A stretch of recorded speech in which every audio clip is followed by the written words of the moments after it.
Good.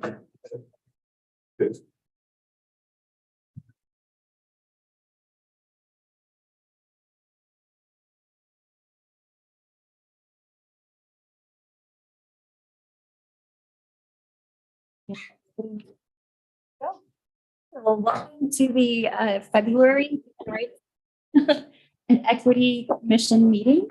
My name is Cassandra Kehoe. My pronouns are she, her, and I am taking over with Nikki for this meeting and leading us forward as a representative from the city of Bend. So my role currently is an accessibility and equity manager and a former Human Rights and Equity Commission member, which was a highlight of my time in Bend. So with that, we'll get to looking at our agenda. And hello to all of those who are tuning in via Zoom. Hope you're staying warm wherever you are. The first things we'll be doing is the roll call, moving on to a land acknowledgement, which Aaron will be leading us through, approve of the minutes from January. Jasmine will be walking us through the Black History Month acknowledgement, and the proclamation that was shared with City Council last week. We'll be moving into the election for the Human Rights and Equity Commission chair position, and then we will have a set of time to look at the Human Rights and Equity work plan and move into subcommittee creation and groups to begin tackling the work plan. Finally, we'll be looking at the bike rec agenda setting for March's meeting. We'll open it up to public comment and then we will adjourn.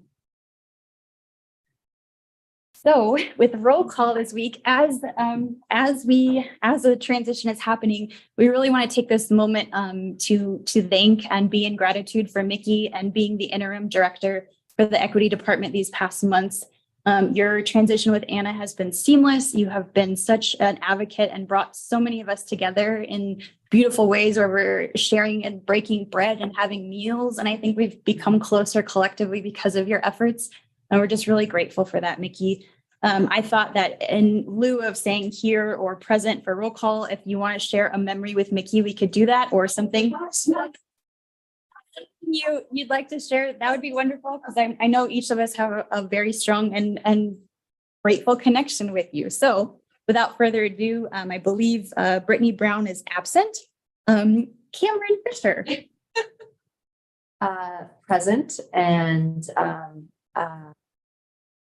I think I can just say is I just love that Mickey is always so positive and excited to see people, and it always makes my day. So thank you, and thanks for all the work you've done. It's true, seamless transition. The energy and effort is clear. So thank you.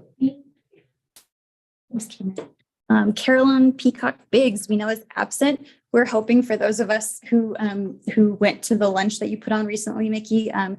Carolyn shared that her dream is to make a snow angel. So we're hoping that on her birthday this evening, she's making a snow angel. Her dreams are coming true. Carolyn, please take a picture, and our warmest birthday wishes for you in this weekend. On to Erin. Hi, present. And I haven't been making it very long, but when I missed most of the lunch that was put on 2 weeks ago, you can stick around with me for the last half hour when I got there late, and we had a great chat, and it was just really lovely. So I really appreciated that, and your energy and every interaction we've had. Thanks, Erin. Jasmine. I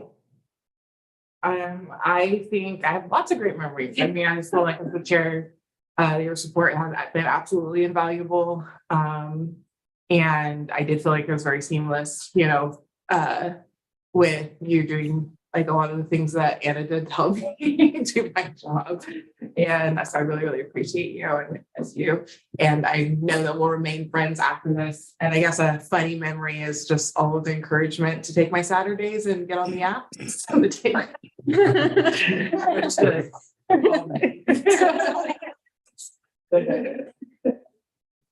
Great. Thanks, Jasmine. Jeff. Jeff Kitchens, and just want to say thank you for all the help in getting me. I'm obviously brand new as of last month, so just all the help in getting me oriented and established into the commission. So thank you. Thanks, Jeff. Joanne. Presente. I appreciate, Mickey, how you bring authenticity, and this very low profile, humane, kind of friendly energy, but you back it up with a whole bunch of rigorous work. So much rigorous work that it seems like a seamless transition.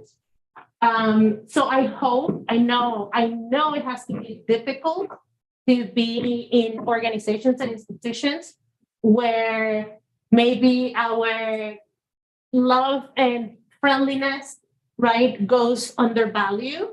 But that, that together with all the wonderful work that you do behind the scenes, it really makes a culture change. It makes the work more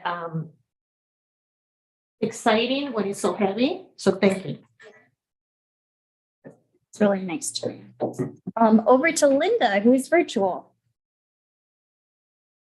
Wait, let me unmute.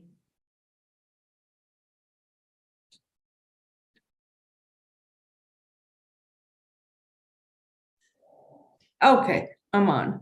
So, Mickey, I have a few words for you. I think your title should be Ambassador of First Impressions. Yeah, you were awesome. It made it so easy for me to join up as a commissioner first time, and you made it just very not scary.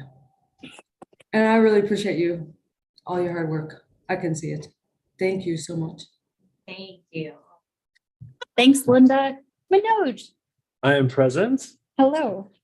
and I have 3 things I'd like to share. I promise they'll be quick.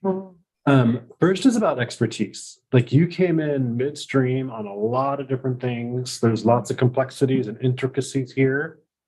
And from day one, you weren't asking questions. You were the expert. I don't know how you did that, and how you were on top of not only details, but big picture strategic stuff. Like, you became a resource for us from day one without any, to me at least, onboarding, learning. Like, you just jumped in and you knew it. So, like, you are a true expert. And then second is making space. We've had a lot of one-on-one conversations, and I'm like, oh yeah, we could chat on the phone. I know you're busy, la la la. I value in person, and you're like, no, let's have coffee, like today. And I think, like, you would make space for me in a very human and personal way that I don't take for granted, and it's a good inspiration for me.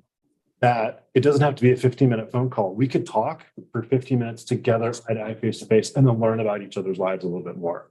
You are great at making space. And with that, the third point is that you are an encourager. I've had self-doubt.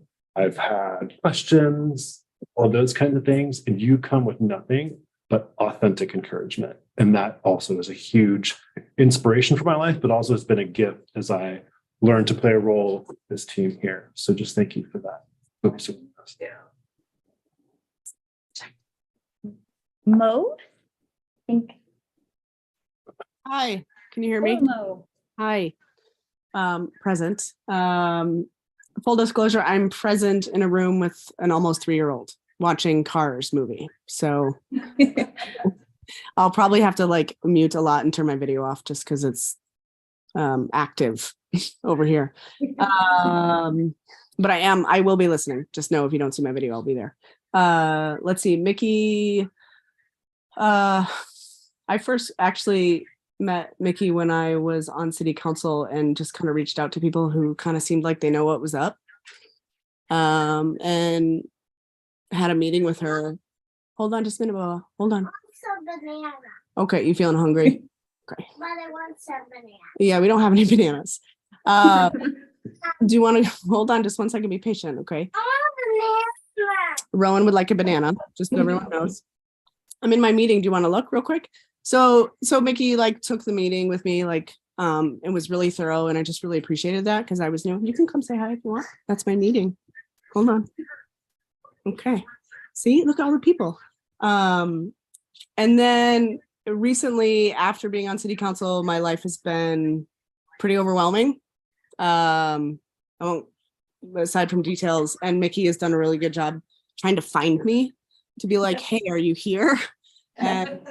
And I just really appreciate that because the level of overwhelm I'm going through is just, it's hard to track kind of anything. So thanks, Mickey, for being persistent and patient with my kind of disorganized, overwhelmed existence right now. So, yeah. Thank you. Thanks, Mo. Renee. Hello, everybody. I am present. Sorry, I can't be with you all. I'm in another snowstorm in Carson City, Nevada. So I appreciate everybody and the weather we're all having right now. Anyway, Vicki, I haven't gotten to know you for very long, but I will just rubber stamp a lot of like the patience that folks are talking about and being thorough and, you know, tracking some of us who kind of seem to be those game pieces that fall under the table and we know we should be on top of the table, but we're not always there, and doing it with patience and respect, and excited for your new role. And but I'm keeping you on my list, and probably will be reaching out to you with a lot of questions at different times. So thank you very much for all that you do, and look forward to seeing what you do in the future. Thank you. Thanks, Renee. Sergio. Present in again, like a few, I haven't known Mickey for a long time, but first impression, a ball of energy and efficiency and fun.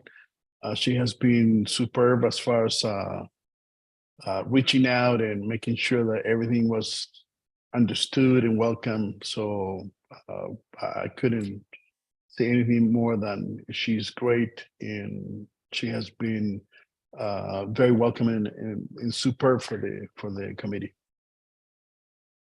Thanks, Sergio. And I believe Stephen is not present tonight.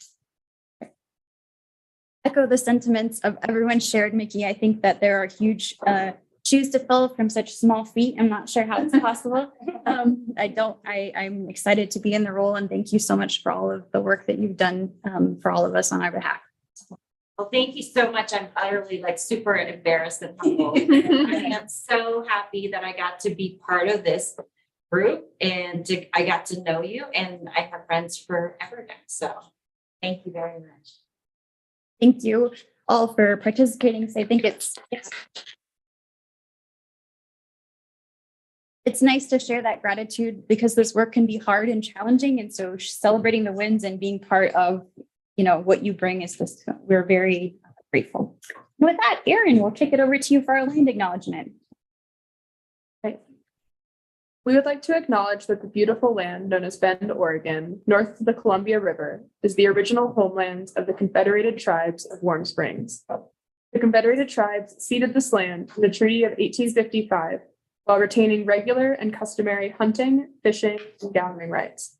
The Wanalama, Warm Springs, Wasco, Wasco, and Northern Paiute people inhabited this area in certain seasonal times that clearly established their presence.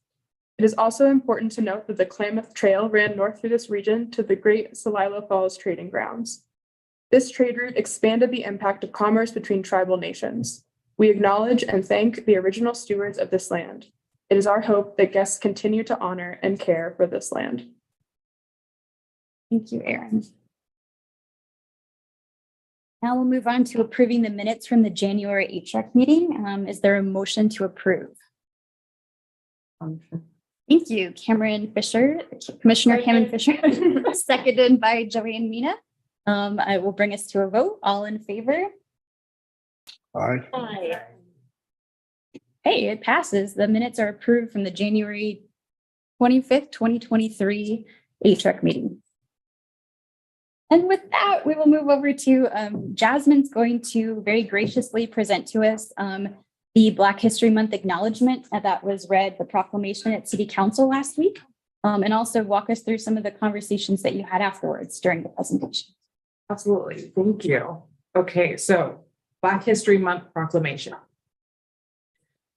In observance of Black History Month, the City of Bend joins with our neighbors in the African American community to acknowledge the history, contributions, and leadership that they have made to the very foundation of Bend, Oregon.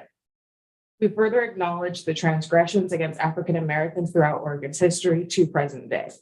The Central Oregon community has witnessed terrible losses in the Black community. In 2017, Sean Adderley, a 14-year-old African American child, tragically took his own life after being the target of racist bullying and harassment in school and online.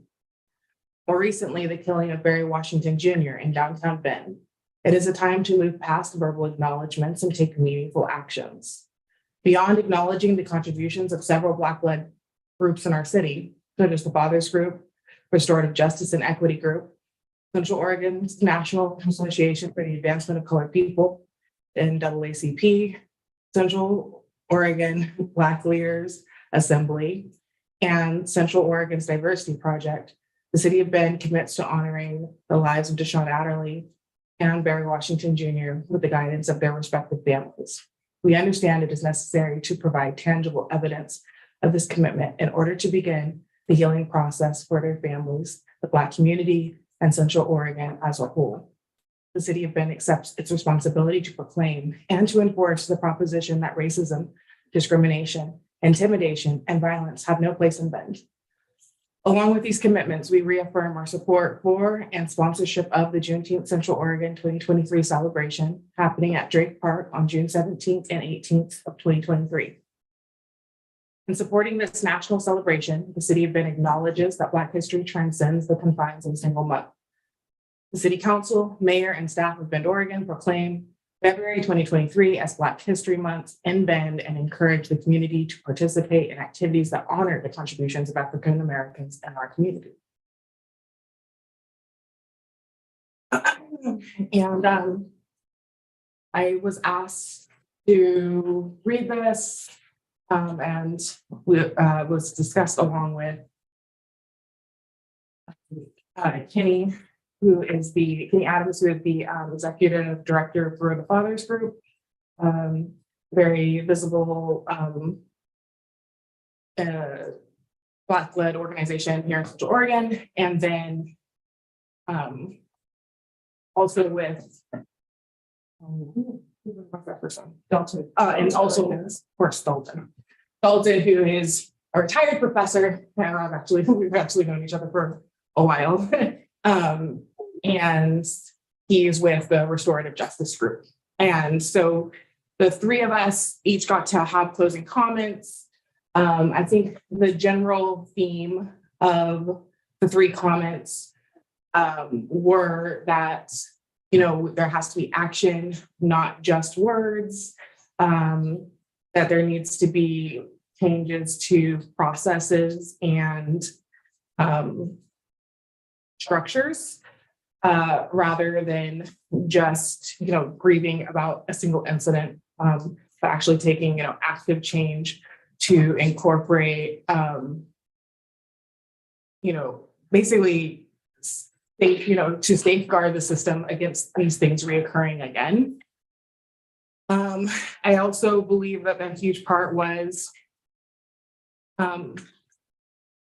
being willing to be visible, and allowing, you know, these tragedies to be seen, to be honored, to be remembered, and to be, you know, reminders of what came before.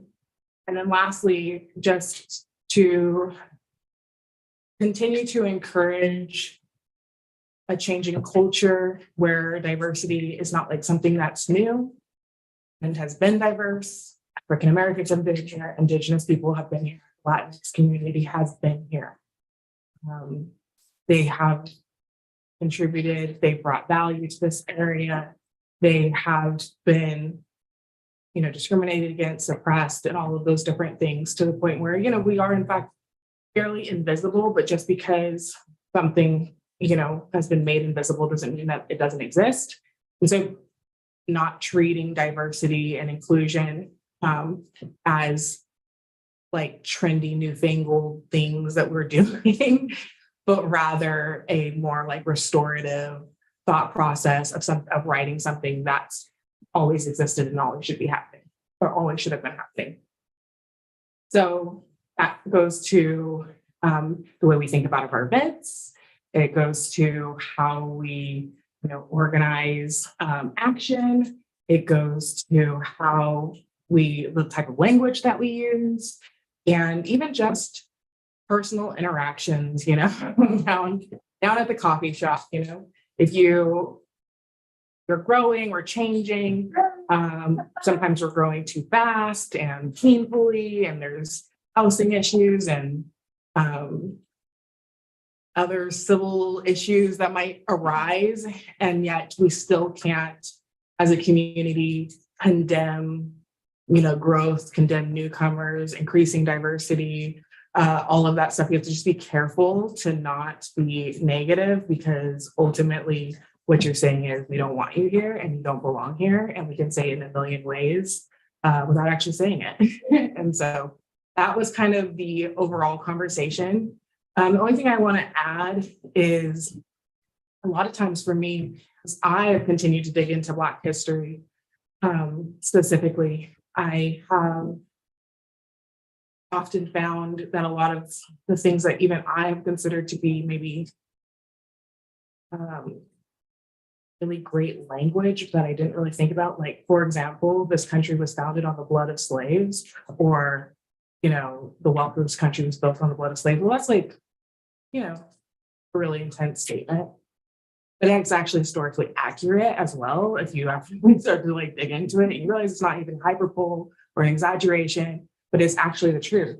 And so in this proclamation, it talks about African-American contributions, the acts of discrimination and the racist history of Central Oregon specifically. Like, I do know about Oregon. I've always known about Oregon.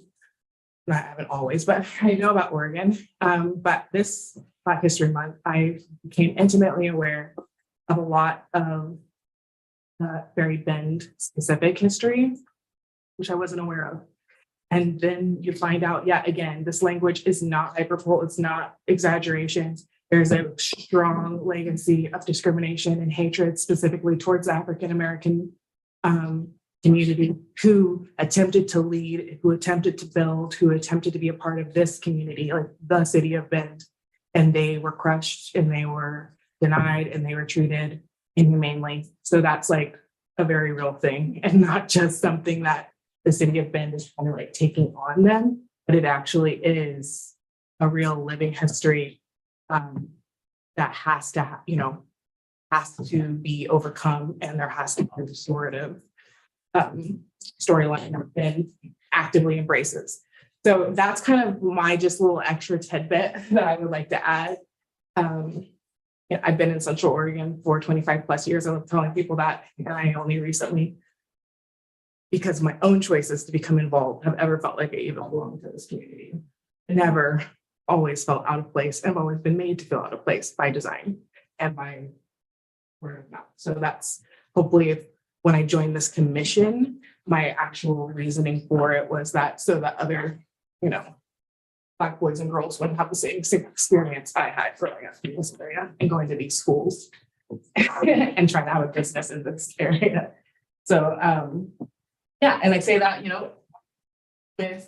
I say that all with hope and encouragement, and just to know that this isn't just words, it's a true vision that will be acted on. And I want to make sure that I take my time during Black History Month to give voice to those things, while also remembering, yes, it does transcend a single month, because Black history is just American history. Thank you. Thank you, Jasmine.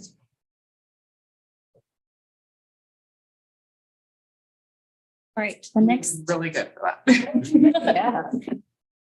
Enthralled listeners, we all are, just absolutely important, essential pieces, and really appreciate that, sharing that with us today. So we are moving on to the chair election, which is exciting. We have 3 amazingly qualified candidates.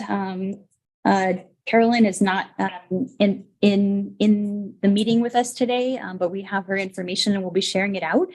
And just to give everyone an overview of the way that we will be moving forward with voting, each of the candidates, I have a slide for them with a photo and the information that they provided to Mickey about kind of an overview of what they think that they will bring as the potential chair in the role. And if they would like, and specifically for Manoj and Joanne, to give you each 2 minutes or to answer or field any questions if you'd like for other commissioners, if we have that. We really wanted the opportunity for everyone to see faces, to be able to know who exactly we're looking to for leadership moving forward, which Jasmine has done amazingly for this past time. So we really appreciate and are grateful for her contributions to this. And with that, we'll move on. So as a reminder, these are the responsibilities of the chair. And it's to preside at all official meetings of HREC. So in the place of what I'm doing today, they would be moving through the meetings themselves, consult with the city staff liaison, ensure meetings are conducted in an orderly, focused, efficient, and fair manner, lead HREC meetings and facilitate commission decision-making, and then also work in conjunction with city staff liaison as the primary spokesperson, presenting to city council, commissions, media, preparing documents and correspondence, and delegating tasks to other HREC members as appropriate. So there's significant job description and duty that comes with this volunteer position as the chair. And so we're really excited to move into that. And so with that, we will move over to Manoj, if you'd like to introduce yourself or say a few words, whatever you feel most comfortable with. But everyone should have received this descriptor or paragraph prior to the meeting. Yeah. Hi, everyone. No pressure. There's a lot of words on the screen. You don't have to look at them or my weird picture. First, Jasmine, just thank you for the personal side of that. That was like, that hit home. And I appreciate that. That's a good segue because the word, as I heard you speak, that kept hitting me was belonging. And that's what I believe this group can be, is a spark to create belonging for all folks in our community. One of the sparks. And so that was just really touching for me. So I just appreciate that. And so just a couple quick words about me. I really believe in just a few very simple tenets. And first is cohesion, that we are better than our individual selves. And that if I were to be chair, I'd love to be able to be a part of creating cohesion internally amongst ourselves so that we know each other, we have enough relational equity in order to work as a cohesive team. And with that, I think comes empathy as a core value of mine. To be super empathetic with all people amongst ourselves, with city council, with city staff, with our community members and those that we interact on a daily basis, to really sit with people, to feel the powerlessness, to feel the sense or need of relief, to feel ecstasy when they arrive at something joyful. Empathy is a core part of who I am.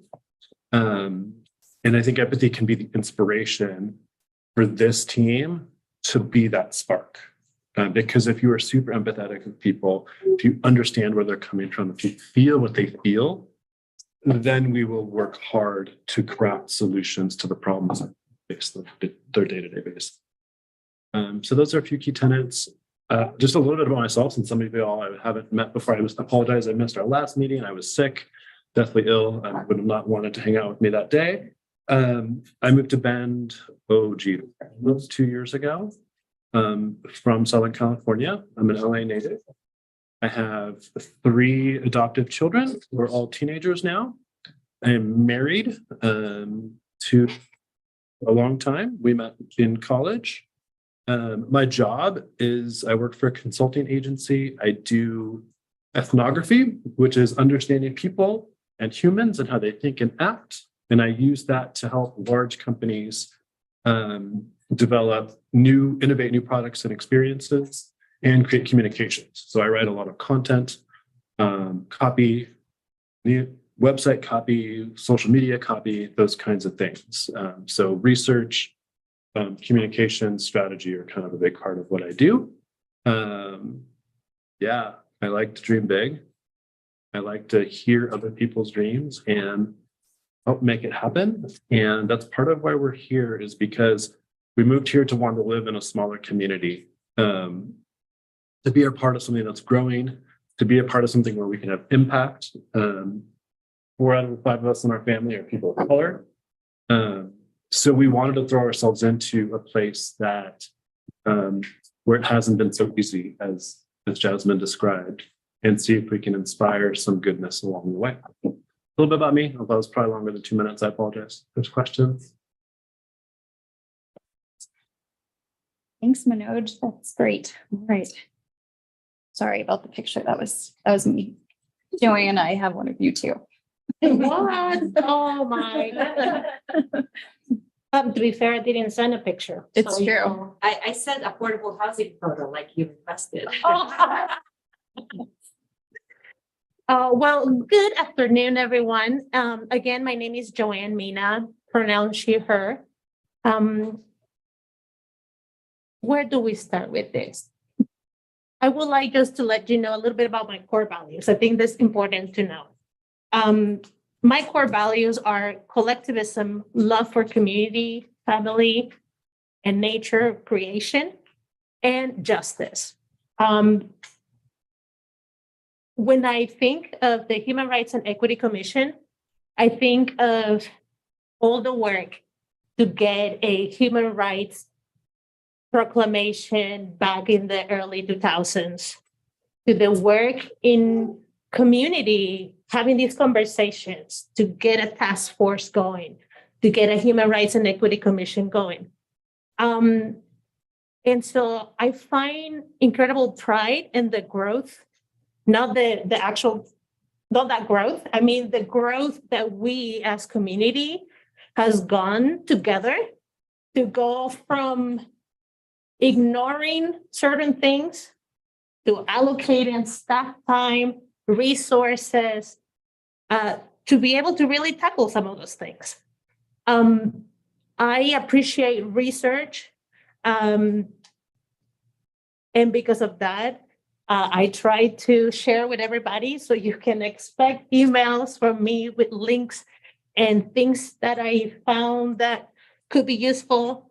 I believe that in order for us to collectively take cohesive action, as Manoj said, it is important that we're prepared, that we have the tools, that we're able to ask questions and connect really with all aspects of this service. I wanted also to touch on a little bit of personal and hearing both proclamations, or the proclamation and the land acknowledgement, standing in this body of a multiracial being with African descent and Indigenous descent. I hope that one day we can celebrate who we are, the gifts, talents, ideas that we contribute to the community. And I believe that will get us closer to that belonging, to that participation fully into community. And I hope that, I can bring a quarter of the joy that Mickey brings. If I could do that, I think I will be proud. And with that being said, I really hope that we can do this together. Last thing, I do love writing. So you probably saw a couple of letters to the editor last week. I believe that not only do we have a great work in what we're doing here, but I think it's important that we inspire, motivate, and continue to be in relationship when we're outside of here. And that is with folks that maybe we are not as close, and definitely with our own communities. So that is a little bit about me, and I hope you count with your vote. Thank you, Joanne. And we have Carolyn. She is not here tonight, but this is the statement that she provided. Should we read that? Yeah, I think so. Does anybody feel? And by the way, and the reason she's not here tonight is because it's her birthday. Yay. Prior commitment, a prior birthday commitment. Of course. I'll read it for you. Okay, great. Valley Peacock Bigs. As you are all aware, I moved to Bend 1 year ago, and I truly love the city. I have a positive outlook on Bend's direction as it relates to human rights and equity, human right and equality. I've spent the last year acclimating to city policies and distribution of community resources. I come with many years of experience in working with socioeconomic status, all ranges from high to low, each group coping with their own struggles for survival.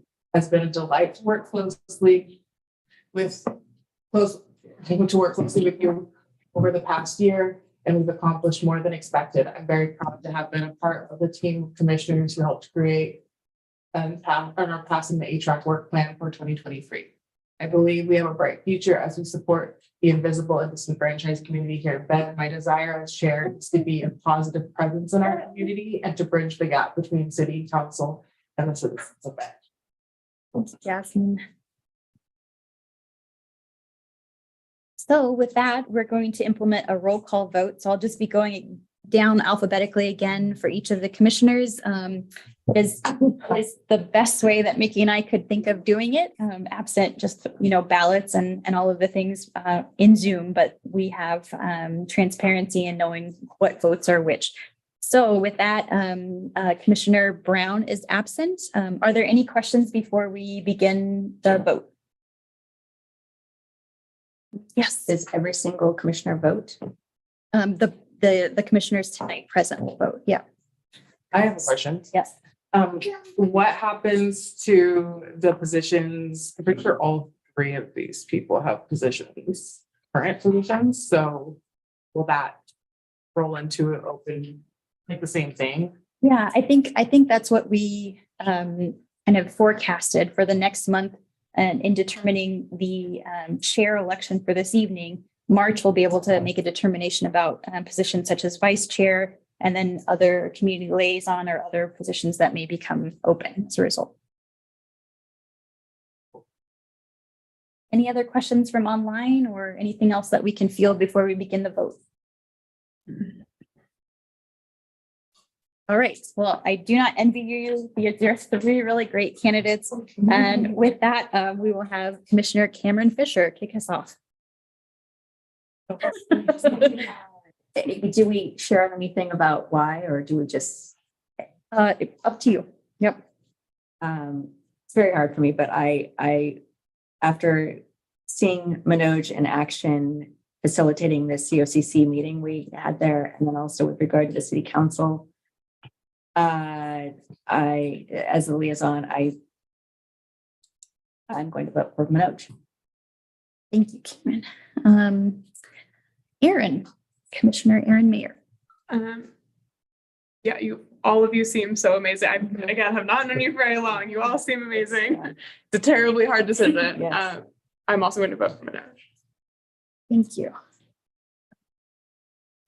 Commissioner Jasmine Wilder and former chair of the Human Rights and Equity Commission. Yeah, you know what? I am going to also vote for Manoj, and this is simply because I believe that Manoj and Joanne are the right leadership grouping this next era. Thank you, Jasmine. Commissioner Jeff Kitchens. I really appreciate the statements from all three. Extremely impressive. And I'm gonna put my vote in for Joanne. Thank you. Vice Chair Joanne Mina. Well, I think that I am most qualified for the role, and there's possibility to still have a great team. So I will vote for myself. Excellent. Thank you. And we're going virtually. We'll go to Linda. Commissioner Linda Long. Hey, so I also appreciate the statements of all and have really enjoyed meeting you. Ms. Allen and Carolyn, I'm going to put my confidence right now in Joanne.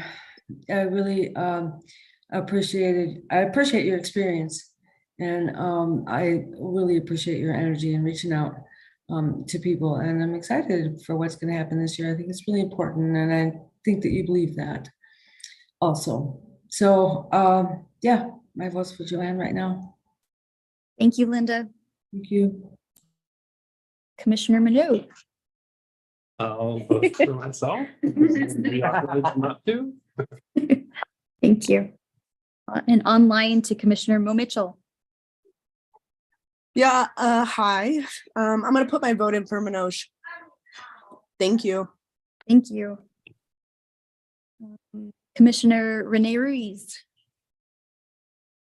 I'm gonna cast my vote for Joanne. I just want to say that even though I haven't been on this commission very long, I have worked with Joanne many times within the community, and I've always been impressed with her leadership skills and her vision for what the community looks like. Thank you so much. Over to you, Sergio, Commissioner Sergio Retamal. My vote is for Caroline. I did. I mean, I like her organizational background, managerial background. So my vote goes for her. Thank you. And Commissioner Steven Segal is not present tonight. I believe that leaves us with a vote of Manoj 5, Joanne 4, and Carolyn 1. Is that correct? Could I just get somebody to confirm that? I count this name. A very tight race is a testament to the amazing leadership we have within the commission. So congratulations to Manoj, who will be our new. And Joanne, you will be vice chair going forward for the remainder of your term, which is excellent. And as a reminder to the entire commission that this chair is for a 1-year term to expire in March of 2024, which is wild to believe that's a year away. Wow. Thank you all for that. Congratulations. Yeah.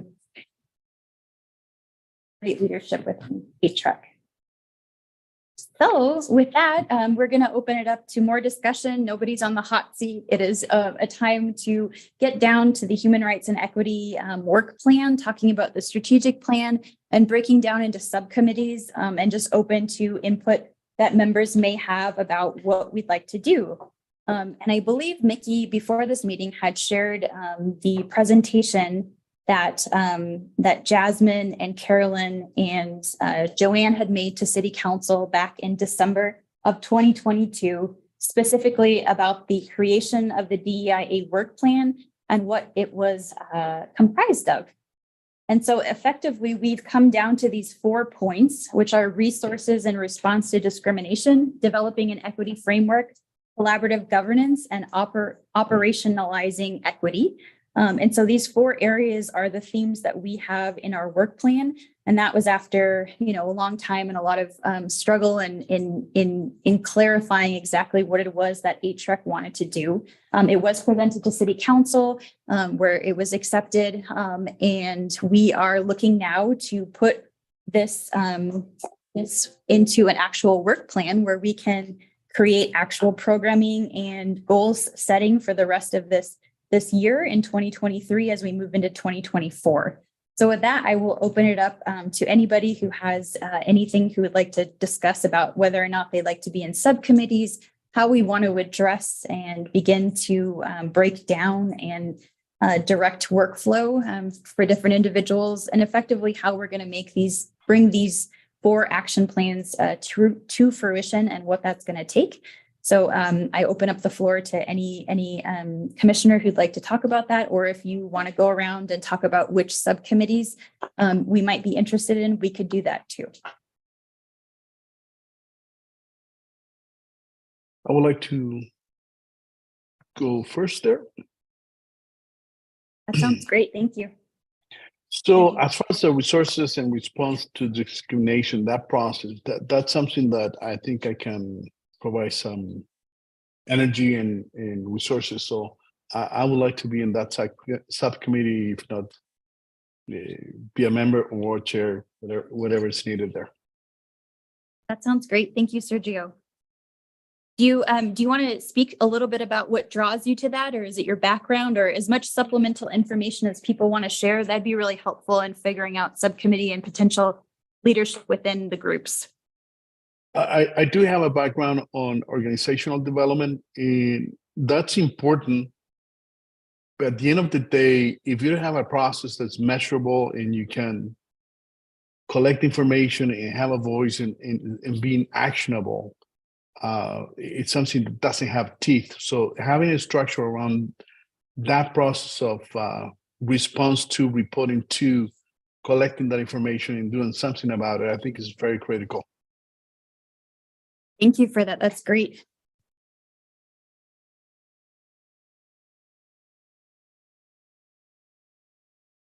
Is everyone okay with this format of just jumping in where they might like to, or do you want to go in a circle or have me roll call and put more people on the hot seat, or what feels best? No, so this is Linda. I would be very interested in working on the developing an equity framework subcommittee. You can hear me, correct? Yes, thank you, Linda. Do you want to add anything about specifically what draws you to the area or the subject? I think setting up I think the answers are in the questions. And I think if we ask the right questions, we'll get to a closer, we'll get closer to understanding, right? So, I think. So, and given my educational background in urban studies, and it was so interdisciplinary, and I think any equity framework Oh, has. we seem to have lost. Oh, you've lost me? Yeah, we just lost you for a little bit there. It cut out. I'm sorry. I'm used to thinking in framework format because of my because of the urban studies degree that I underwent, you know, and I just think that like I said, you never know the answer until you know the right answer until you're asking the right questions. And I think that at the core of establishing an equity framework is discovery. So I think that would be a good place for me to be looking at the big question of how to build the parameters around that and what that universe looks like. And like Sergio said, bringing it down into the detail and the concrete. Also, I would be interested in doing the subcommittee on collaborative governance. Okay. I think that would be a good place for me as well. Thank you for that. I really like what you said about it coming down to discovery and really being curious about the questions we ask and the answers within those questions. Appreciate that. You're welcome. Thank you. That's a good question. Yes. I watched the presentation. I thought it was great, and thank you all for having to do all that work to put everything together over the last year. The one kind of question I was left with was, it seems like the first three are kind of proactive, like building a new process framework, engagement structure. The fourth seems more reactive. Is that accurate, or is there also a creation of some kind of structure or policy piece that's happening in the fourth goal? Oh, can I answer? Please, Jasmine, please, yeah. I don't know if it might be more reactive. I think we would like to be incorporated in a more proactive basis into the decision-making and in the feedback loop and processes of city council, but like that's something that we are encouraging and pressuring for by adding this. However, we tend to get asked at some point, Right. so that we are leaving it as like it is like a true work block that requires time, consideration, and effort, research, and then to be present and to push. So I think our best example likely is the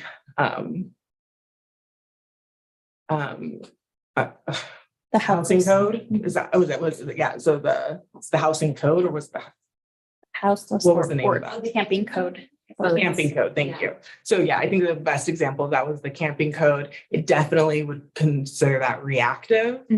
And us scrambling was like, in essence, reactive. However, we were able to still have impacts on that situation and come, and put pressure for, a more equitable and inclusive timeline or humane timeline.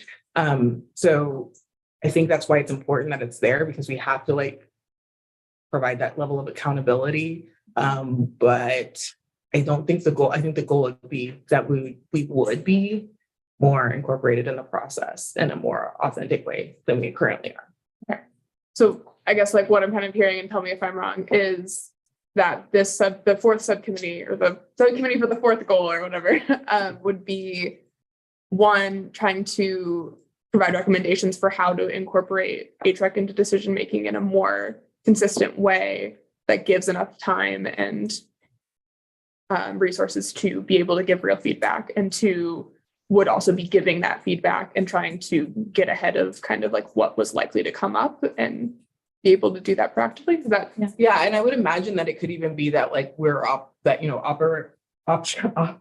operationalizing equity. I was avoiding saying it, yes. Could include us actually being invited and being a part of the process, in the other advisory groups prior to even becoming a policy initiative would be great.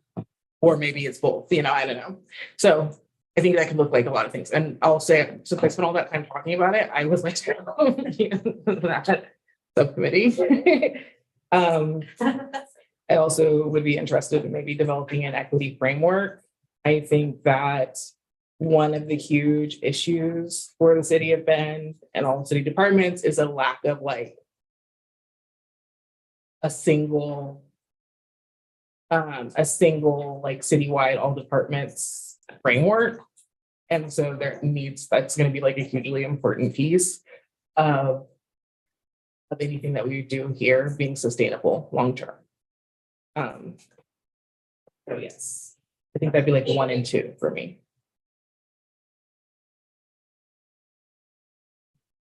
Erin, does that kind of, I think I view it also, I view it as reactive, but then also proactive in the sense that we have a mobilized subcommittee that's ready to respond to and is aware of the city council kind of hot topics that are going on. As before, it was a really fast turnaround. We weren't as a collective not sure about the way that we want to implement and how to do it. And so if we had structure proactively to have it in place to then be reactive, I think it will help balance the two a little bit. Yeah, on HREC's half, it's proactive. Yes. So that we can respond to the reactive. So we want that again. Yes, that was it. Thank you. Is that something you were interested in joining in? Yeah, I think operationalizing equity would, I guess same as Jasmine, really, that would be my 1, and equity framework would be my 2. And my reasoning would just be process work is both kind of what I do professionally and what I think about a lot, and also what I have some academic background in, and specifically how small parts of that can have bigger impacts than expected on how people perceive who's welcome, perceive who can be a part of something, or whose voices are want to actually hear. And so those are the things that I feel I would be able to offer the most too. But if there's something that has no one in, I'm also happy to jump around. So. And Jasmine, we've got you for operationalizing equity as number 1, and then developing an equity framework is potentially 2. Yes.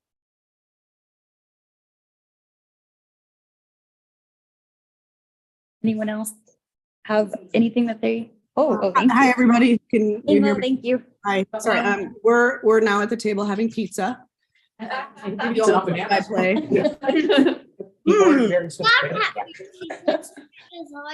You like pizza, yeah. So I just sorry, I've missed some stuff just because again, toddler. But looking over the list, I'm also interested in the operations part of the equity for the giving council direction. Largely in part just because having been there, and seen sort of what gets in the way of that, like what the barriers to that are.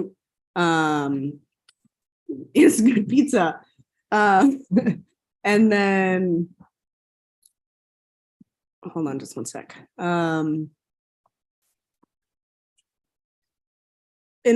possibly the collaborative governance and helping city councils with their goal setting process, because I know that doesn't happen a lot. But having someone on HVAC there when it does happen would be, I think, really important for lots of reasons. And then developing an equity framework. So I'm down for Rowan, if you need me, you have to say excuse me, okay? It's not up. So developing an equity framework as well. Mama. Thanks, Mo. Yeah, thank you.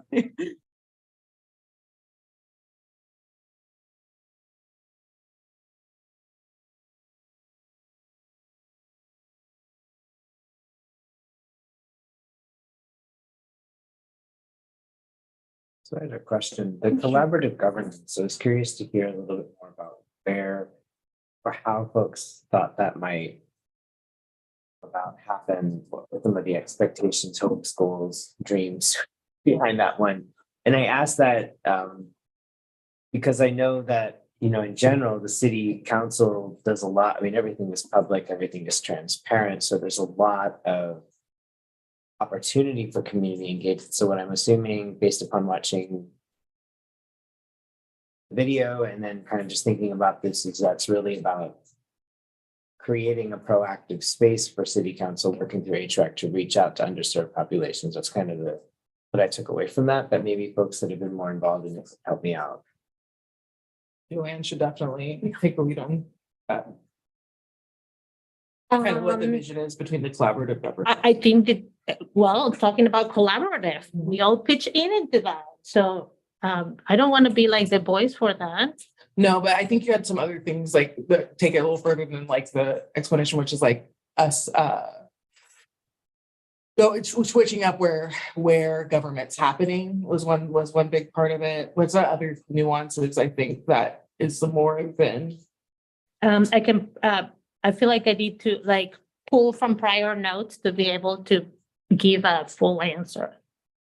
But I think overall collaborative governance distincts itself from traditional governance because of the way the community is seen as a stakeholder rather than somebody that you just seek feedback.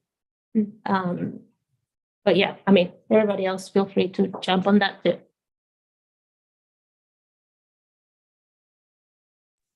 I think it could look like. I'm sorry. I have to say, Joanne, that's a fine point and an important one. That the community, and again, we have to define community because we toss that word around a lot. But you know, we are a community of many communities. So you know, I think that not all of those communities inside this big community feel as if or understand that they are actually stakeholders. And that's the big bucket that's empty that I think we have to really work on filling in a systemic way. If that makes sense. Thank you, Linda. I can raise my hand. This is Renee. I'm raising my hand. It's hard to be online. First, I want to apologize. I minor injured my eye, so I kind of look like a pirate right now. I put my little patch on because the lights kind of bother me from my computer. So I'm just gonna let you see me, my pirate greatness here. Let me see if I understand, and I can kind of putting it in my own kind of frame of reference, collective governance.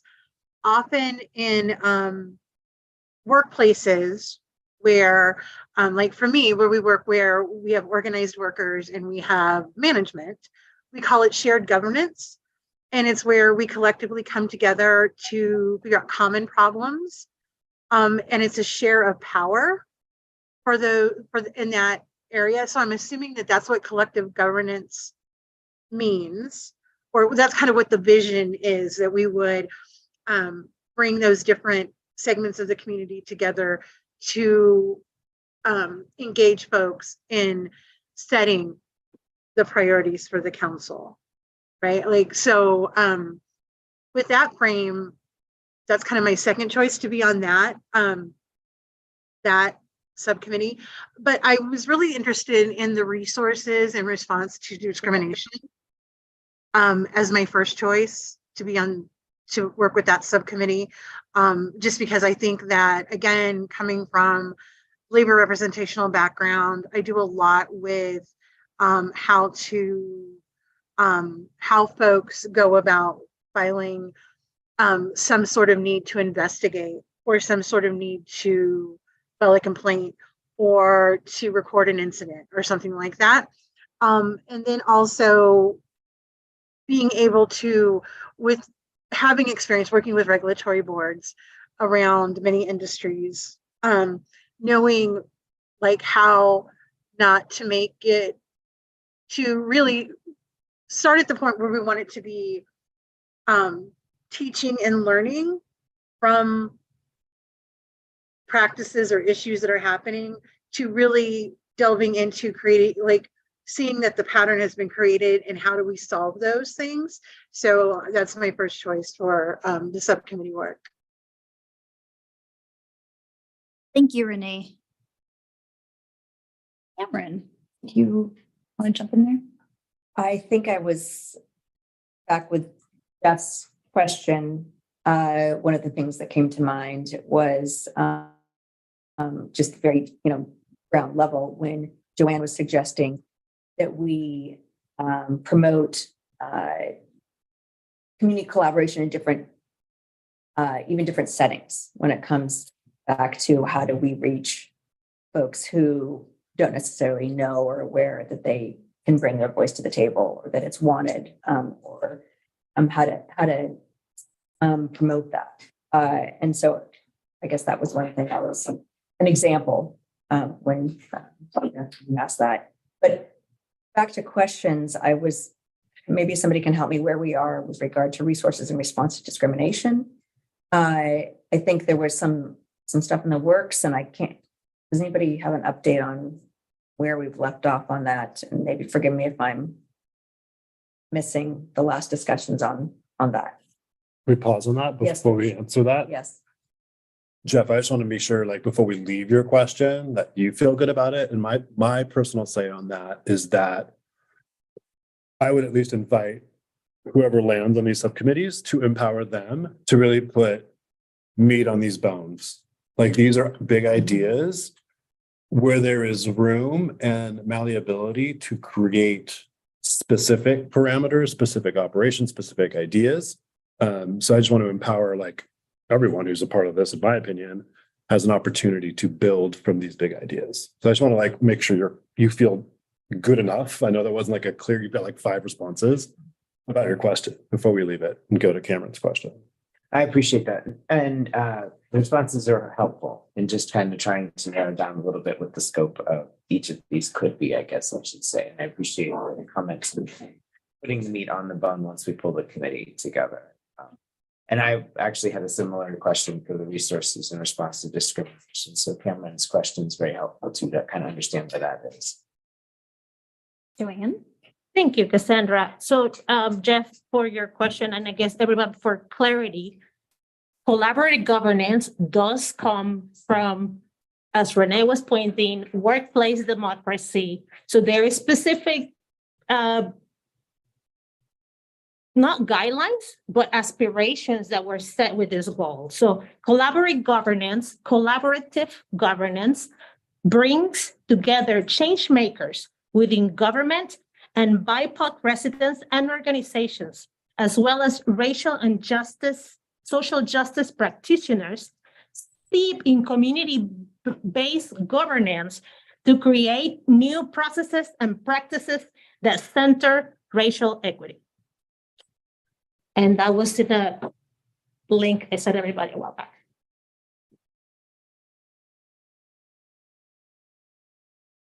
Jeff, do you feel satisfied with where we are with the plethora of excellent answers from Yes. fellow they're good. commissioners? I Okay. appreciate them. Thank you very much. Excellent. I appreciated them too. It was really good. In response, Cameron, to your question regarding the resources in response to discrimination. So where we are right now, and I'm going to be pretty implemental in helping move this part along, is we are really going to be focusing on how to get folks the information and the resources that we have within community that they need in conjunction with the proper reporting channels. So we know that the state of Oregon, the Department of Justice has reporting, right? We know that City of Bend Police Department have hate and bias reporting specific to that. But what we're really going to be focusing on is not being as large of a reporting, a place where reports are taken, but more in the support and advocacy on behalf of community members. And so there's a lot of vision that's going to go into that and looking at things, but really because there are such effective and really thought out tools that are available to report discrimination and hate and bias crimes currently within the state of Oregon, we're going to keep those in place and then help make sure that we connect folks with resources. I also think that there is a possibility, if some commissioners are interested, that we could look into having some sort of trauma-informed trainings, and that we could sit then with community members who potentially have experienced alleged acts of discrimination within the community, just to have somebody to sit with and talk to and to have the opportunity to be heard. I think so often when we go through these processes, whether it be legal processes or administrative relief, right, we are looking for our time and our opportunity to be heard, right? Because when acts of harm happen to us, I think it's an opportunity. We feel like our voice isn't shared, isn't heard, isn't acknowledged. And so as much as we as a commission can come up with ideas in order to be receptive to community members and then potentially respond, I think that's the direction it's going, making sure there's appropriate triaging as well. And kind of steering away more from kind of the, if you will, like a collector of any reports specifically that we would investigate. We would not be in the proper channel to be investigators for potential acts like this, but we would be able to assist community members to find the places that they'd like to go if they want to have a formal process now. So just, sorry, to follow up on what Cassandra said, this is born out of real people's concerns. I was able to accompany community members facing this, and the feedback on trauma-informed care, I would not necessarily categorize it as optional. We got feedback from somebody at Trauma Informed Oregon, and just based on a description of events, they were able to identify some very clear traumatic experiences that were created by our community and reinforced by our systems and processes and stuff. So the invitation to consider trauma-informed, I hope the commission takes it as a needed tool to be able to succeed. Empathy is one of the many tools that we need to utilize to really bring people, across traumatic experience to be able to then participate in community in a way that is not only resilient, but that it actually heals that trauma and that creates a new pattern of trust in the community. Thank you, Joey. Does that answer some of the thoughts, Cameron? Yes, thank you. Would you like to share where you're leaning or looking at in terms of these 4 subcommittees? I am leaning toward operationalizing equity, and also the equity framework, which I think so many of these tie in with developing the equity framework, including trauma-informed approaches, and being aware of resources navigation, appropriate triaging. And I would also pull funding up there under decision-making when it comes to utilizing equity framework. So, but I think hearing a little bit more about, that we're not looking at the city as being a hub for a receptacle or collections of discrimination. It's more of a response, a resource and kind of triaging thing.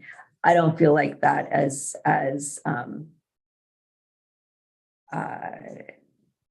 I think I can contribute to that, but it shifts kind of what I was hearing at the beginning a while back. So I'd be happy to be involved in any of these, but I guess that operationalizing and developing that framework are really important to me. So operationalizing equity is one, and then the equity framework is two. Mhm. Thank you very much. But I can also go to any. Nimble, Yes. adaptable, ready for anything. Absolutely. Who would like to go next?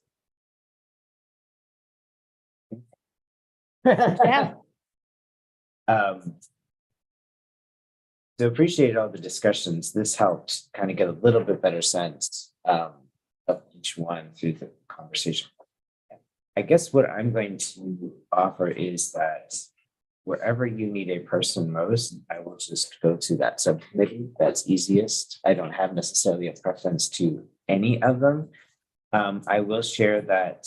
So for the last 10 plus years working in federal government, I've spent an inordinate amount of my work world in collaborative governance and ensuring that all of stakeholders, including underserved populations, are engaged in our planning processes, federal government plans. So I can take that experience and put it into this if it would be helpful.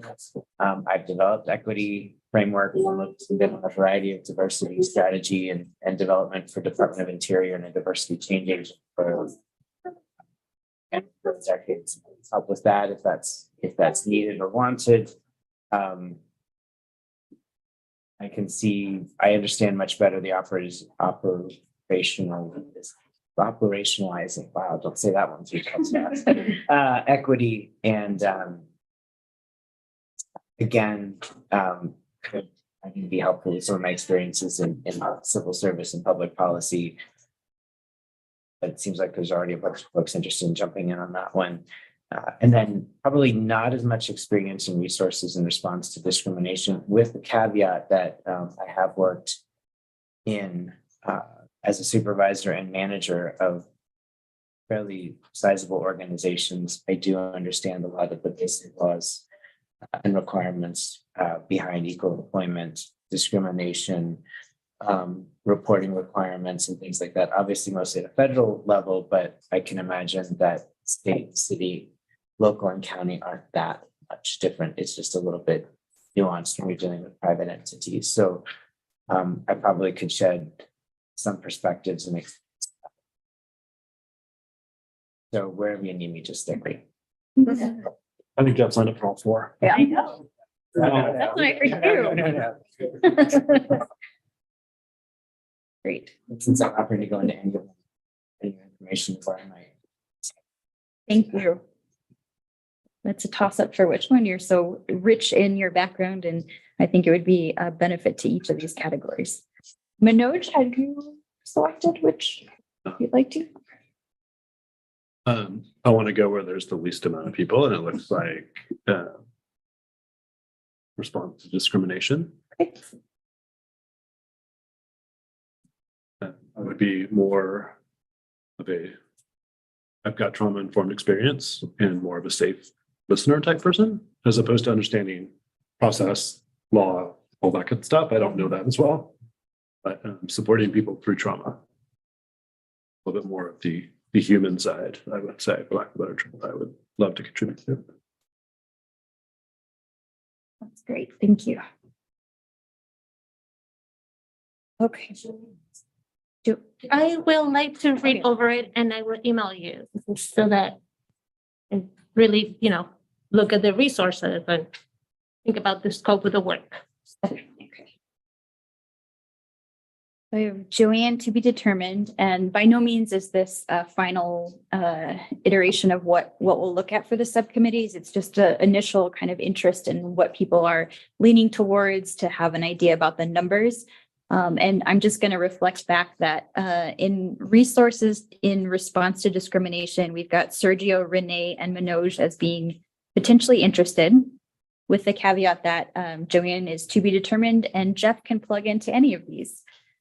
For developing an equity framework, Linda, Jasmine, Mo, and Cameron. Collaborative governance. Oh, Aaron as well. Sorry. Thank you. Collaborative governance, we have Linda, Mo, and Renee. And operationalizing equity, we've got Jasmine, Aaron, Mo, and Cameron interested. Any other changes or things that I've missed, or people who may be interested in more than one that like to put their hat in different rings? Just a question. Yes. Will there be a outreach to the folks who aren't here today? Definitely.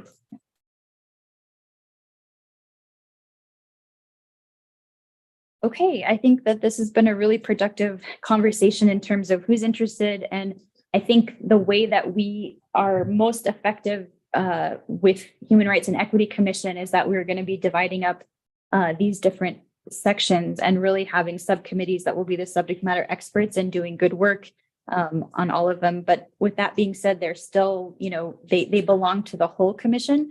And each member, and it doesn't mean because you're in one subcategory that you can't be interested or be part of another. That's not what that's meant to do at all. It's just to really see where people's backgrounds and resources plug in.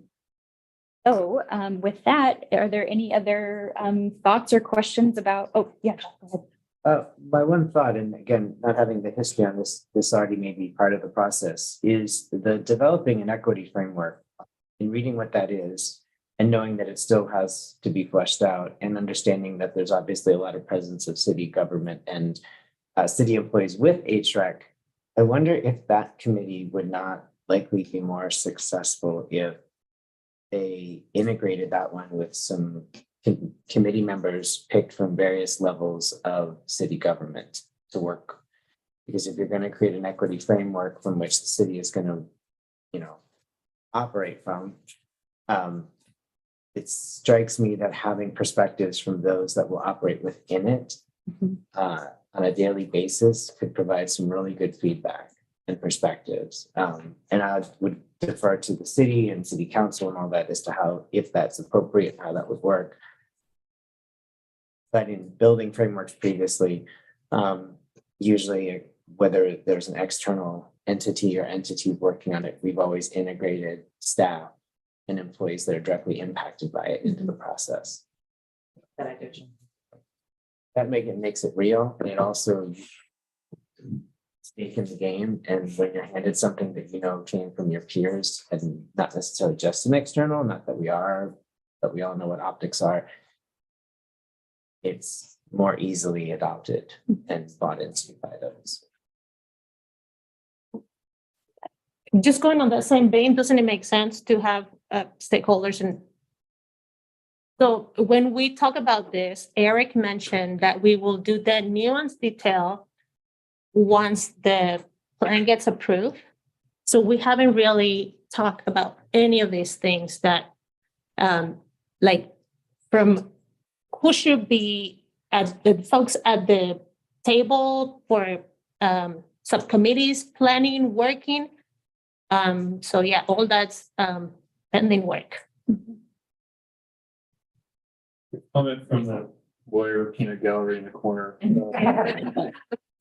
Apologies in advance. I think having, and maybe this is something that Cassandra and I can talk about, I think having city staff as members of an advisory body subcommittee might, I won't say problematic, I'll say wonky, but I do think having, as with all of these subcommittees, but especially one focused on developing an equity framework for sort of to use across the city, I think it will help that group in their work if they have a better understanding of what the city does and how that framework might impact city operations, city departments. So I could certainly see staff coming and saying, okay, here, tell us what you're working on, and here's kind of what we do. So I think there has to be some interaction and knowledge and experience going back and forth, whether that is best accomplished by having city staff on a subcommittee. I'll be honest, I'm lukewarm about that, but I think there are probably ways to accomplish the goal, one way or another. We invite them as consultants on different stages of the work. Absolutely. I mean, I Yes, see, and we've done this before with other, other advisory bodies that we're working on, they're working on something and they either need perspective, expertise, experience to sort of be part of that process. And there were times when city staff would come and present, engage. And I think, it might feel at times like they're having an interactive dialogue with subcommittee members as though they were on the subcommittee. But I think maintaining some of that distinction might make sense. But I think there are ways to do this that work. That's a great point. And I guess I was thinking particularly clearly more of like an ad hoc basis, Yeah. having folks being able to answer questions instead. But then also it offers some, we'll leave it to you, opportunity for I think the same goes for resources in response to discrimination of having some sort of, because I have lots of thoughts of what that might look like, but I don't really know where the parameters are with regard to the city and the city's role in triaging that. Yeah, I think it applies to all of them, to be honest. Yeah, Like the it city does. and city staff are stakeholders, audience members, whatever, we can come up with a name, but they're a key player Right. in all four. I mean, and we don't want to get in hot water. I guess Yeah. that's the other. Yeah, well, I believe in co-creation, that there's a perspective and a value that the city folks can offer. Absolutely. Yeah. So I think that just needs to be a mutual relationship for all four. Not to create extra work for city staff, but to Right. invite perspective. Especially if we start going down one road and we know there's a very clear legal roadblock. To be really aware of that before a lot of work and energy goes in.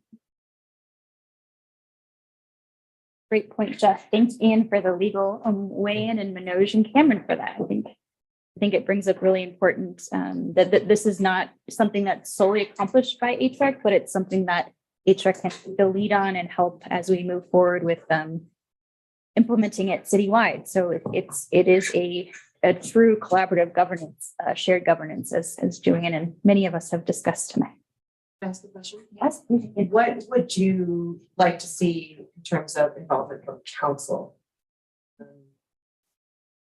you want counselors there? Do you, because I could see it, on both sides, how it could be helpful. It could also be not helpful at all. Do you want that participation? How do you all envision this?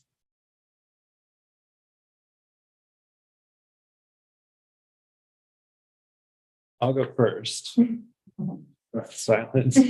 From my perspective, and this is just my perspective, I would love city council perspective. So as we're prototyping ideas or work plan concepts, a council member and or multiple council members are involved talking about seeing your broader perspective on the city happenings.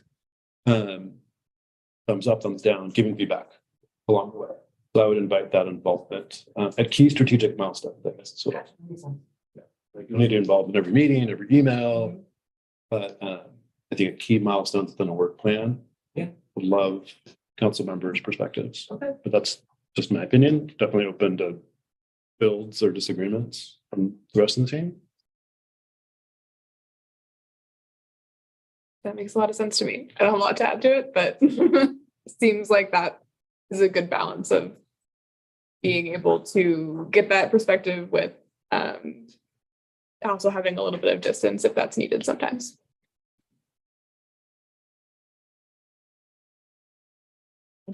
Question. Great. Thanks for being here also. Okay, any other agenda or issues or subjects or questions we have in terms of the subcommittee of those four areas?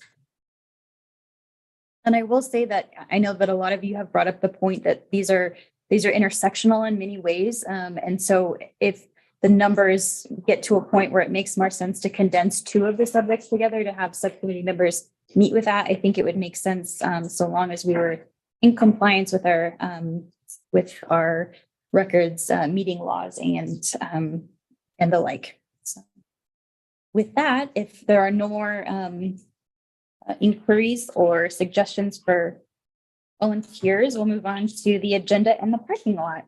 And this was suggested by Mickey, which I think is a great place for us to really have an idea about what we'd like to plan going forward, HREC, what you all would like to plan in terms of what we put on our agendas moving forward, and then also if they're proposed by city staff or if HREC members themselves would like to elevate subject matter. So these are the division of the things that we currently have in the agenda and parking lot. And we're able to add or amend or change. I will just direct your attention to the bottom left note. I will be sending an email to all of you to review, if you'd like to, the core area buildings improvement programs for the Latine business outreach. And that's from city staff. And there has been a request from Allison Platt to say, we'd really love HREC's input if you'd like to review it. And that can be in the next few weeks or potentially month. But there'll be more information in email to follow for that.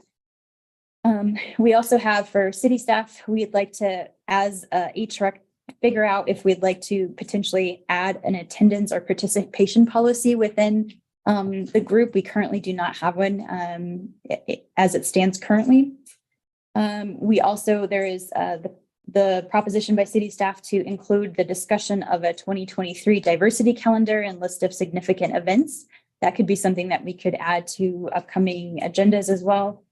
City council liaison reporting, and that now with Manoj taking on the role as chair, we can look at the next meeting of filling potentially some of these positions that would be available as well within HREC.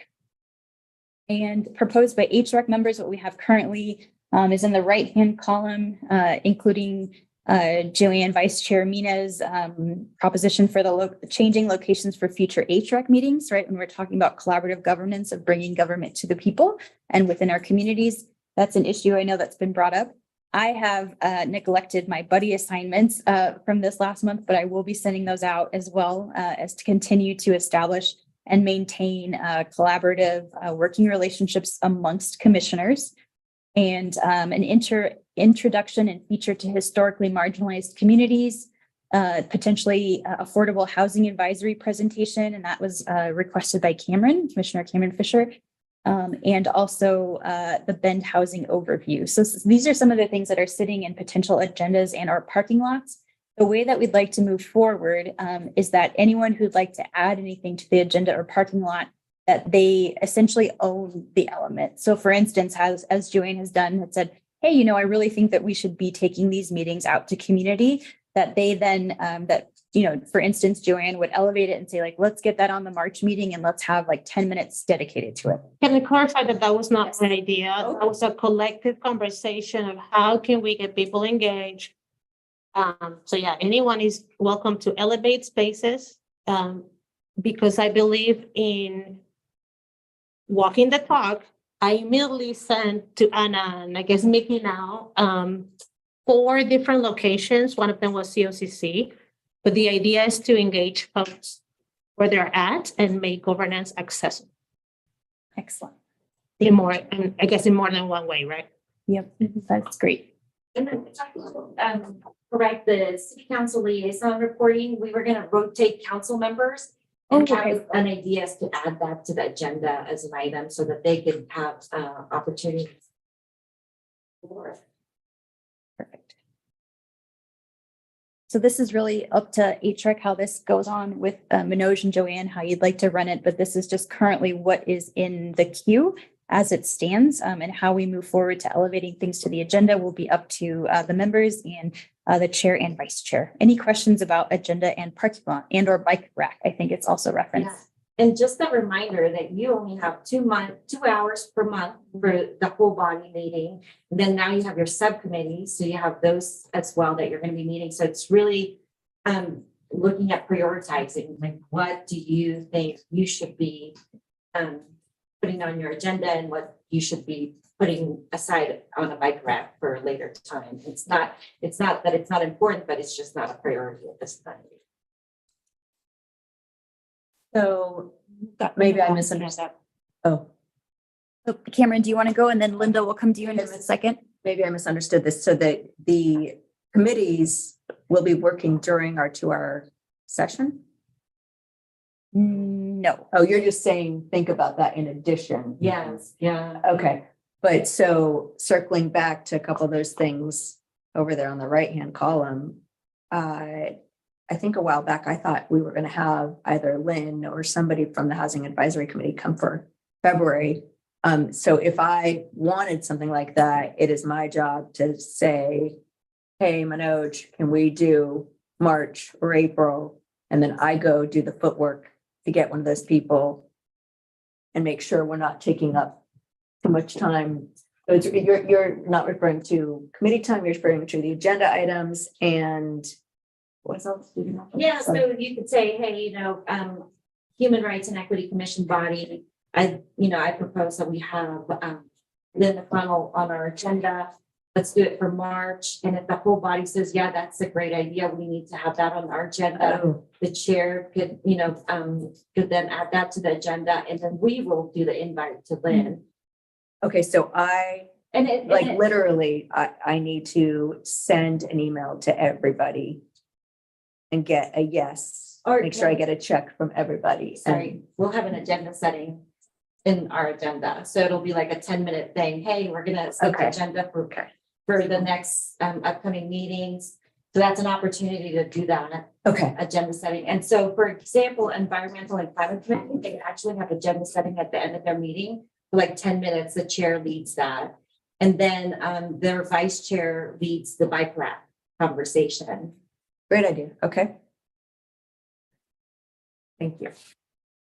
And by no means would you be alone in it. Like city staff will still be available to contact and organize and schedule. Great. Yep. Okay, thank you. Sorry, Linda. Okay, yeah, so as far as I understand it, the question is, how can we get as many balls in the air responsibly in the quickest amount of time, right? Because we're almost at the end of February. Right, so I took a look at it. Is that the question, right? So we could get started with, like, for example, the next meeting is March. What would you like on your Right. agenda in March? And here's a list of items that you could be discussing. They're in the queue, right? So I just sat down and took a look at it sort of, well, really from just an executive admin point of view, like, this much has to be talked about. How can we get this into 2 meetings in the most kind of rational way, right? So what I did is I just took a really easy approach and I shoved all of the and by smaller, I don't mean like by content, I mean by time frame and the amount of time that it would take to get the balls in the air and get it organized and get the project started. So basically I just put everything into one meeting. It actually accounted for 2 hours. And I put affordable housing overview and the advisory presentation by the director into one meeting. It's purely from an administrative point of view, but from a political point of view and from a sort of an operational point of view, we could get most of the balls in the air at that very first meeting. At the very next meeting. So that's just my kind of little, that was my first approach at figuring out how much could we do in the shortest amount of time. I hope it helps. Yeah, I think that's great feedback, Linda. My response to that would be, yes. However, the 4 workflows and updating and developing a sort of key work plan is also going to be a key part of every meeting. So that's would be my only build to that, is that we want to tackle as many of these as we can, but we want to be really responsible about keeping our eyes on these big 4 in our work plan that we've talked about and developing progress on each, updating one another during our 2-hour meetings each month, getting feedback, subcommittee feedback from the rest of the group, et cetera. That should be our sort of core focus, in my opinion. Though these are definitely important items that we want to make space for as well.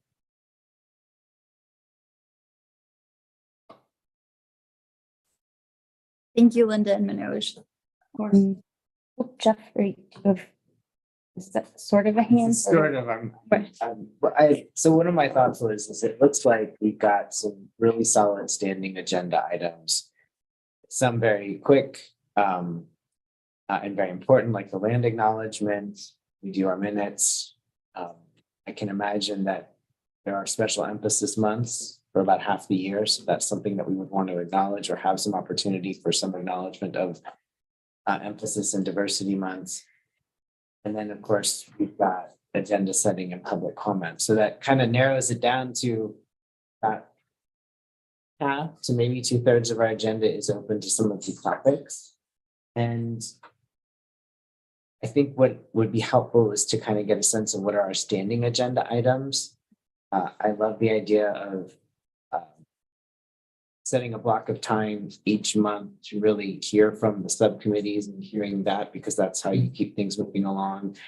A mixture of information and a little bit of accountability goes a long way. I think that beyond that, looking at some of these and identifying, like you said, a priority would be very helpful. I do think, and kind of going back to what Linda shared, I think we have a few very quick and low-hanging fruit ones on there that if we wanted to remove and kind of clear off of the page would probably be fairly quick. I don't know, being new to this, things like, talking briefly about liaison reporting and rotation of council members, whether or not we want an attendance policy, buddy assignments, quick discussion of locations if we want to rotate. Those all seem like we could get those four and probably something else done in one meeting. But for me, it's really helpful to have sort of what are the set agenda items, how much time do we have? Because some of these are pretty meaty and we would not want to reduce the time that we have to both hear what the presenter has to say and listen to it and be thoughtful about it, and then have an opportunity to thoroughly discuss it as a group and what we want to take from that. That's my half hand raised. Quite thorough for half hand raise. Thank you, Jeff. I appreciate those comments. And I'll leave them with Joanne and Manoj to decide with how you'd like to address that or think about that going forward. And it may be something we just all sit with and figure out, determining the March agenda and then getting the collective feedback if there's any for that. I want to be sure to be cognizant of time and allow Melissa, I don't know if we have any members from the public available, if we have a public comment period. We do not have anybody online. Okay. We have a few extra minutes. Yeah, we have a few extra minutes if you want to go back to agenda or parking lot or bike rack if you're interested. Or you could take the 20 minutes and safely get back to your homes in whatever weather awaits us in the darkness. So can I ask, just to be clear, because I'm a newbie. I'm assuming the bike rack is like something like the back burner. Parking lot. Yes, yes. It's not even in the kitchen or in the house. It's like outside the house in the parking lot. So yeah, it's like the back burner, absolutely. Okay. We could have a front burner and a back burner.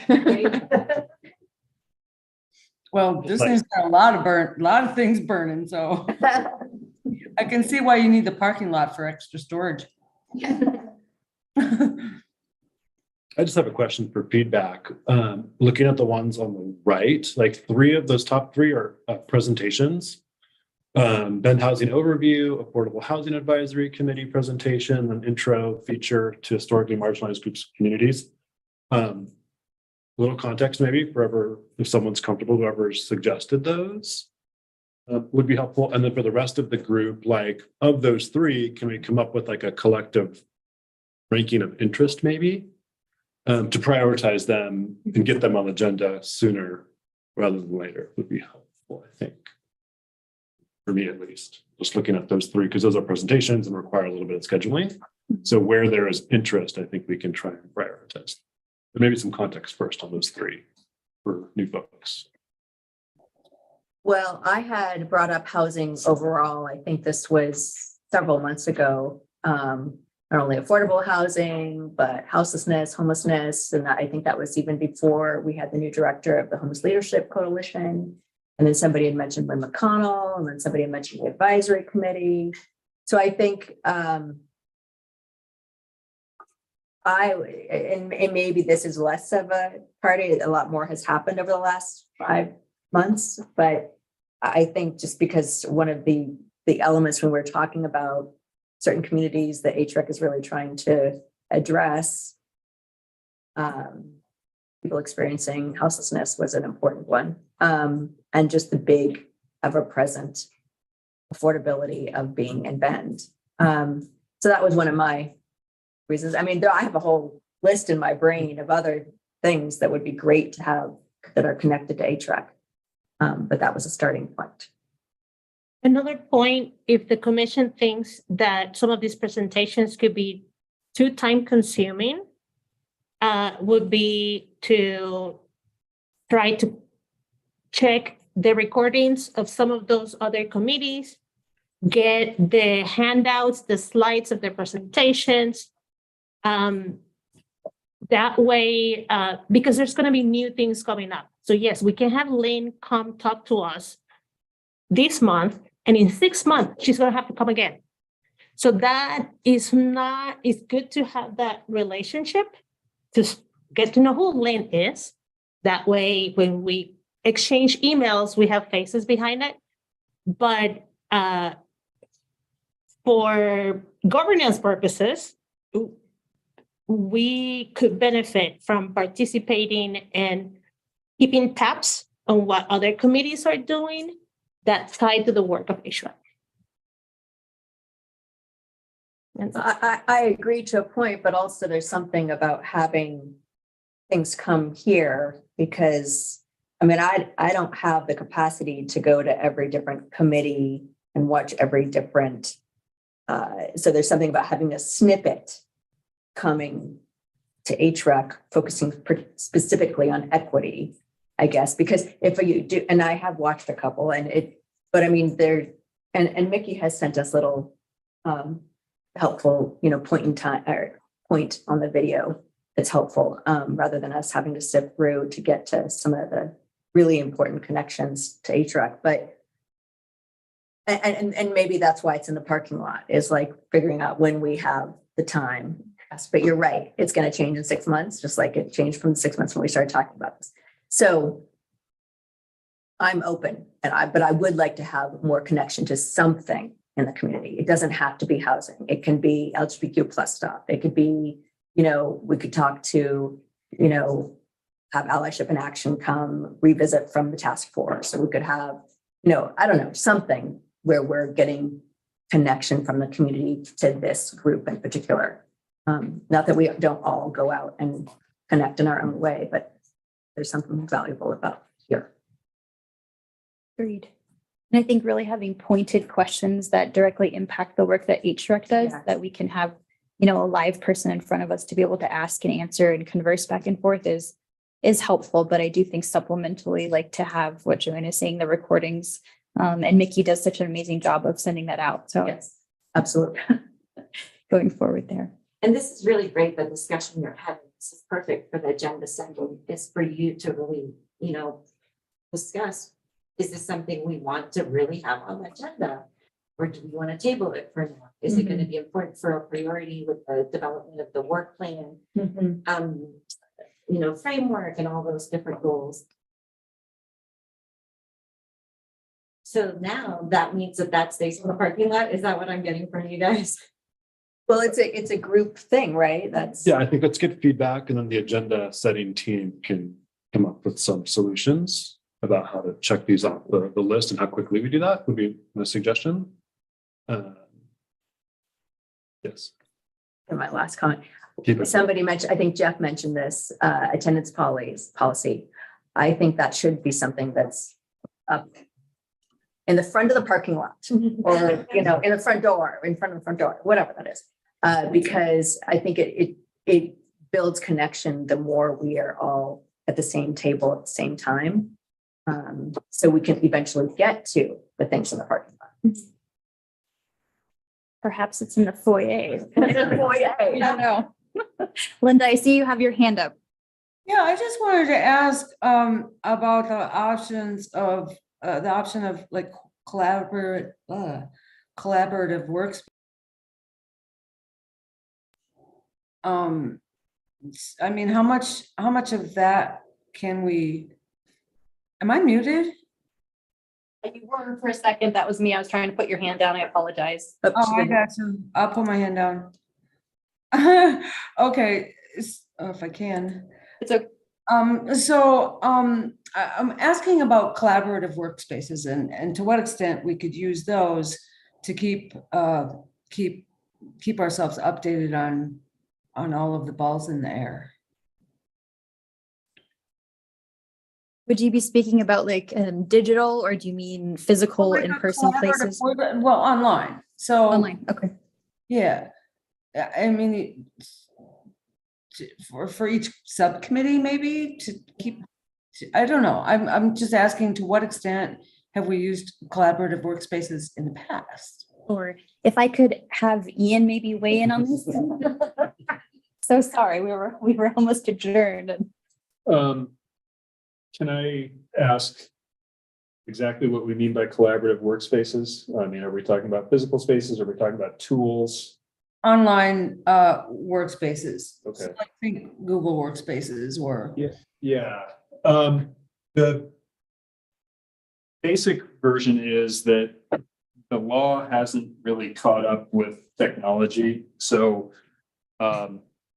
public meetings law, that's a thing out there that thinks and evaluates, is going to consider a bunch of people sharing input and comments and feedback on a Google document as tantamount to a meeting, because you're sort of in the same virtual space.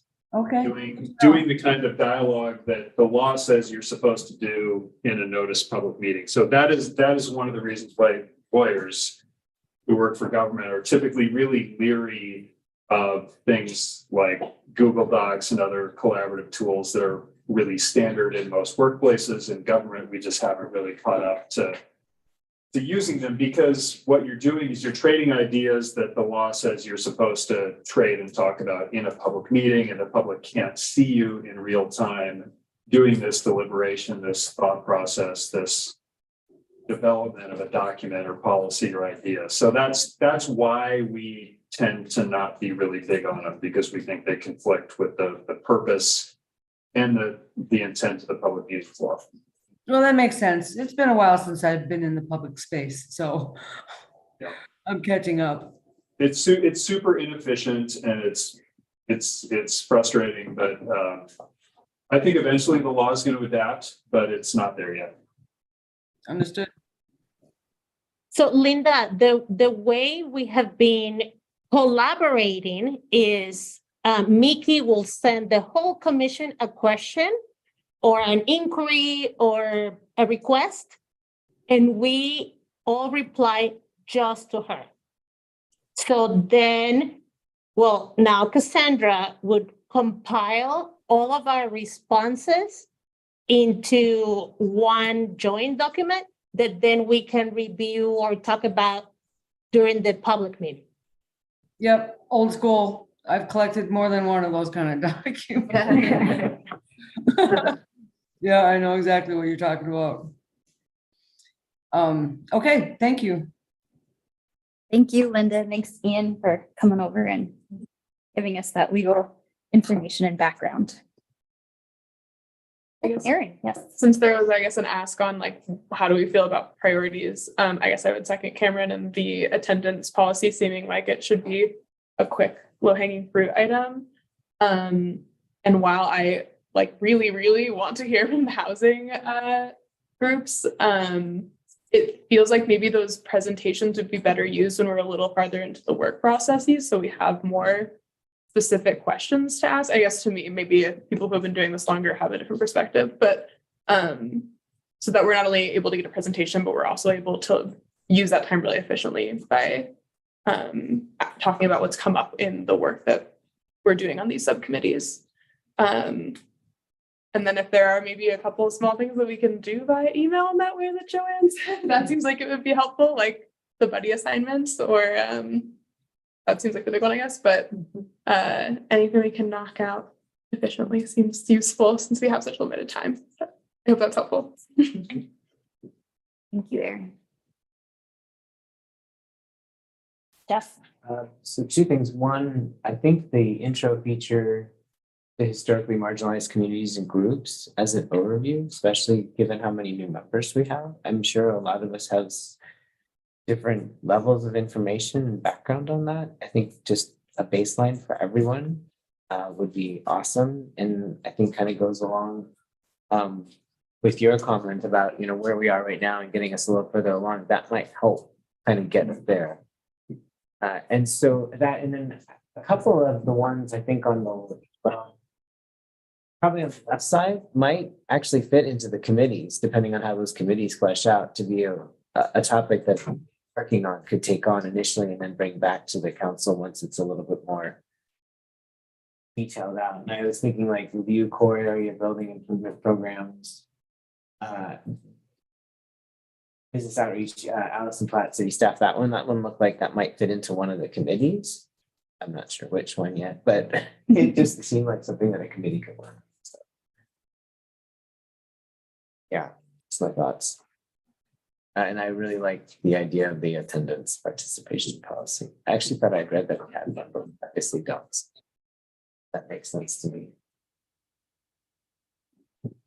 On the note of new members, is there, and I can't remember, is there some sort of orientation for new members on some of this protocol, particularly legal stuff that comes up?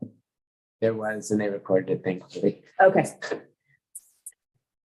I mean, I could use a I know it is, it's, but I could use a refresher too, but I think that having stuff like that on for every, particularly new members as well, is really important to keep us in the loop.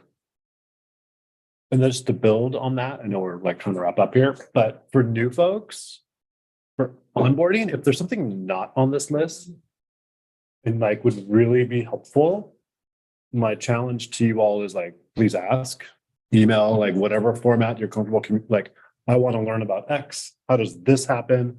Those kinds of questions. So you feel comfortable like swimming with us. Please ask. There's no dumb questions, but like anything that can equip you to help more efficiently would be great. So just a challenge for y'all to be thinking about that. Not that we all have Google's a free time. There are the videos from all the previous meetings available. So when I was thinking about this, I did watch a bunch of them, including the first one, which is the legalese of being a commissioner, which not the most latest that I'm going to watch as well. But they're very helpful to kind of understand how we got to where we are today, including the presentations of the goals to the council and all that. So. Excellent. Well, if there's nothing further from anybody. Thank you to Renee, Sergio, and Linda for joining in via Zoom. And thank you to all of you who have braved being in person today. And thanks to our city staff and city council who is here this evening. And with that, we will adjourn at 6:28 p.m. Thank you. Thank you. Thanks, everybody. Thank you, Cassandra. Well, congratulations to Cassandra. Congratulations.